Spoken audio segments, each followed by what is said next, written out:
Dhaka elevated এক্সপ্রেসওয়েতে over স্পিডের কারণে মামলা দেবে পুলিশ।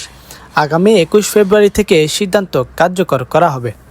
শনিবার 8 ফেব্রুয়ারি কুড়িলে ঢাকা এলিভেটেড এক্সপ্রেসওয়েতে সেন্ট্রাল কন্ট্রোল বিল্ডিংয়ে এক সংবাদ সম্মেলনে এই সিদ্ধান্তের কথা জানিয়েছে ঢাকা এলিভেটেড এক্সপ্রেস অপারেশন ও মেইনটেন্যান্স কোম্পানি লিমিটেড যান চলাচল সুরক্ষা ও নিরাপত্তা বিভাগের পরিচালক ক্যাপ্টেন অবসরপ্রাপ্ত হাসিফ হাসান খান।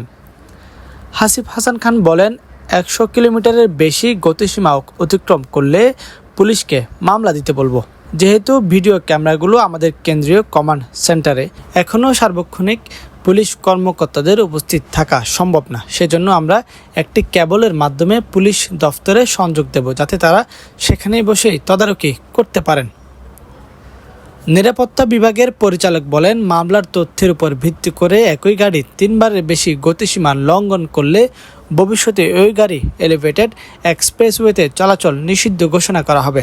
তিনি বলেন, 2023 সালের 2 সেপ্টেম্বর ফার্স্ট ঢাকা এলিভেটেড এক্সপ্রেসওয়েতে যাত্রা শুরু করে। এরপর থেকে আমরা প্রধান 5টি সমস্যা মোকাবেলা করছি। এগুলো হলো ওভারহিট গাড়ি, চাকা পাংচার, জ্বালানি শেষ হয়ে যাওয়া, বিমানবন্দরের যাত্রী সেবা, দুর্ঘটনা ঘটা। এক্সপ্রেসওয়েতে চালুর পর থেকে এ পর্যন্ত শুধু জানুয়ারি মাসে এক্সপ্রেসওয়েতে চলাচল করা অবস্থায় 90টি গাড়ির ইঞ্জিনের সমস্যা দেখা যায়। টায়ার ব্রাস্টের ঘটনা ঘটে 51টি। জ্বালানি ফুরিয়ে যাওয়ার 20টি ঘটনা ঘটেছে। এর বাইরে এ পর্যন্ত বড় আকারে 10টি ঘটনা ঘটেছে।